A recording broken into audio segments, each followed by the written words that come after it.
الحمد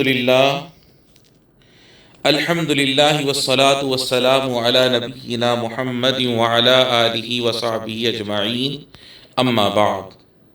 آج ہمارے درس کا موضوع ہے صدقے کے ثواب کا کئی گنا ہونا۔ میرے بھائیوں، بندوں پر اللہ کی ایک رحمت یہ بھی ہے کہ اس نے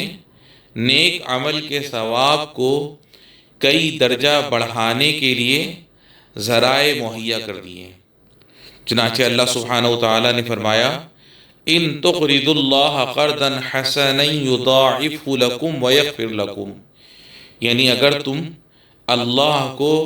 اچھا قرض دو گے، یعنی اس کی راہ میں خرچ کرو گے، تو وہ اسے تمہارے لیے بڑھاتا جائے گا اور تمہارے گناہ بھی معاف فرما دے گا۔ نیکی 10 گنا تک بڑھائی جاتی ہے، جیسا کہ اللہ سبحانہ وتعالی نے فرمایا، من جاء بالحسنۃ فلہ عشر امثالها، یعنی جو نیکی کرے گا اس کو اس کا 10 گنا بدلہ ملے گا۔ کچھ ایسے طریقے ہیں جن سے صدقے کا ثواب بڑھ جاتا ہے، مومن کو ان کے لیے کوشش کرنی چاہیے تاکہ وہ زیادہ سے زیادہ ثواب حاصل کر سکیں۔ نمبر 1، صدقہ لوگوں سے چھپا کر کرنا چاہیے، مگر یہ کہ اس کے ظاہر ہونے میں کوئی مصلحت ہو، اس لیے کہ اللہ تعالیٰ نے فرمایا، ان تبدوا الصدقات فنعما ہی وان تخفوها وتؤتوها الفقراء فهو خیر لکم ویکفر عنکم من سیئاتکم، یعنی اگر تم صدقے خیرات کو ظاہر کرو تو وہ بھی اچھا ہے،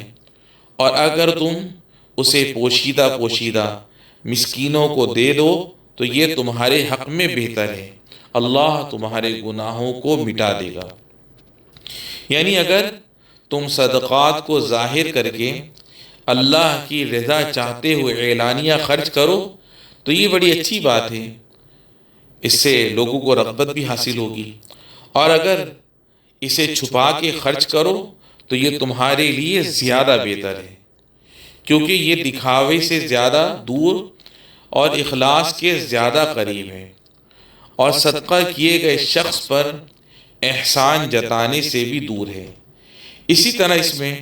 لوگوں کے سامنے اس کی عزت نفس کو مجروح کرنے سے بھی دوری ہے۔ نمبر 2، اگر رشتہ دار کو صدقہ دیا جائے تو اس کا ثواب زیادہ ہے، اگر کٹے ہوئے رشتے کو جوڑا جائے تو اس کا ثواب مزید بڑھ جاتا ہے، کیونکہ اللہ کے رسول صلی اللہ علیہ وسلم نے فرمایا، الصدقۃ علی المسکین صدقہ وہی علی ذی الرحم سنتان صدقۃ وصلہ، یعنی مسکین پر صدقہ کرنے سے صرف صدقے کا ثواب ملتا ہے، وہی اگر رشتہ دار پر کیا جائے تو دوہرا ثواب ہے، ایک صدقے کا، دوسرا رشتہ جوڑنے کا۔ آپ صلی اللہ علیہ وسلم نے یہ بھی فرمایا، ان افضل الصدقۃ الصدقۃ علی ذی الرحم الکاشح، یعنی سب سے بہتر صدقہ وہ ہے جو چھپی دشمنی رکھنے والے رشتہ دار پر کیا جائے۔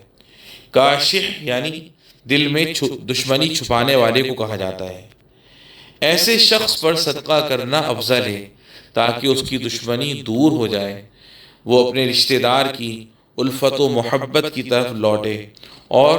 دونوں کے درمیان رشتہ داری کا تعلق مضبوط ہو۔ نمبر 3، مال و دولت پانے کے بعد جب تندرستی کی حالت میں آدمی صدقہ کرنے میں جلدی کرتا ہے تو اس کا ثواب بڑھ جاتا ہے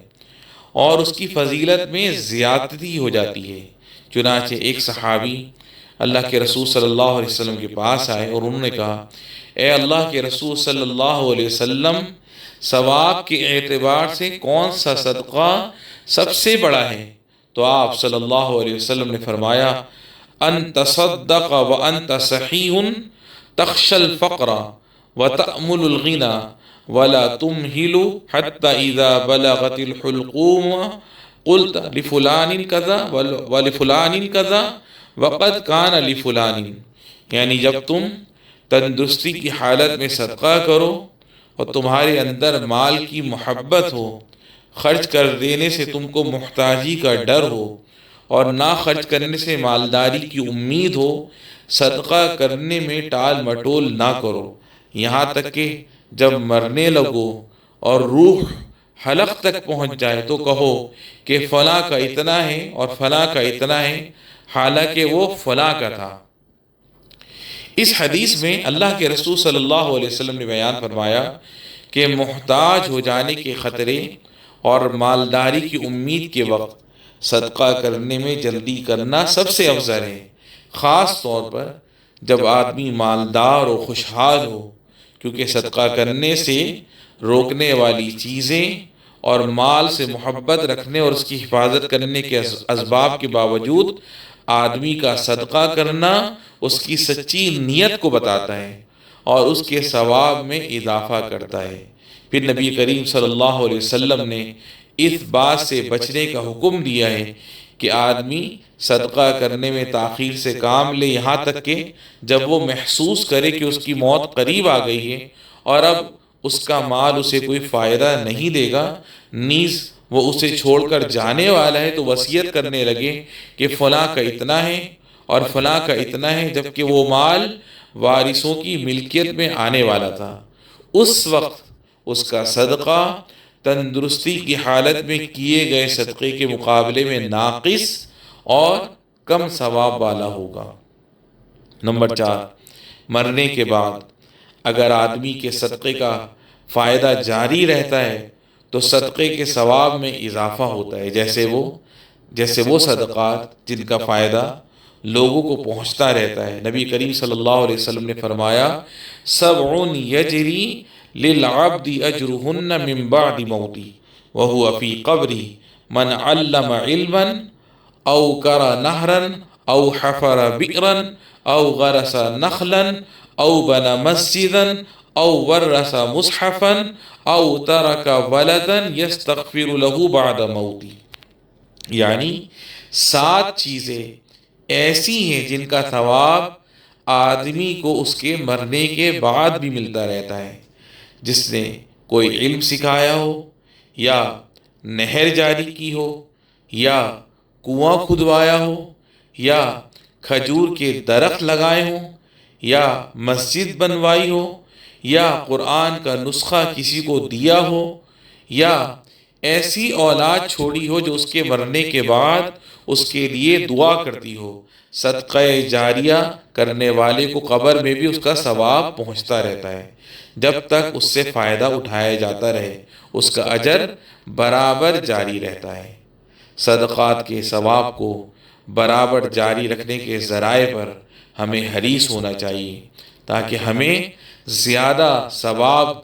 اور برابر ثواب ملتا رہے، ہماری نیکیاں زیادہ ہوں اور اپنے رب سے ملاقات کے وقت ہمیں خوشی حاصل ہو۔ اللہ رب العالمین ہمیں چھپ کر اپنی رضا کے لیے اور اعلانیہ لوگوں کو رغبت دلانے کے لیے صدقہ و خیرات کرنے والا بنا دے، اور ہمارے صدقات کو اپنی بارگاہ میں شرف قبولیت عطا فرما۔ وصلی اللہ وسلم علی نبینا محمد وعلی آلہ وصحبہ اجمعین۔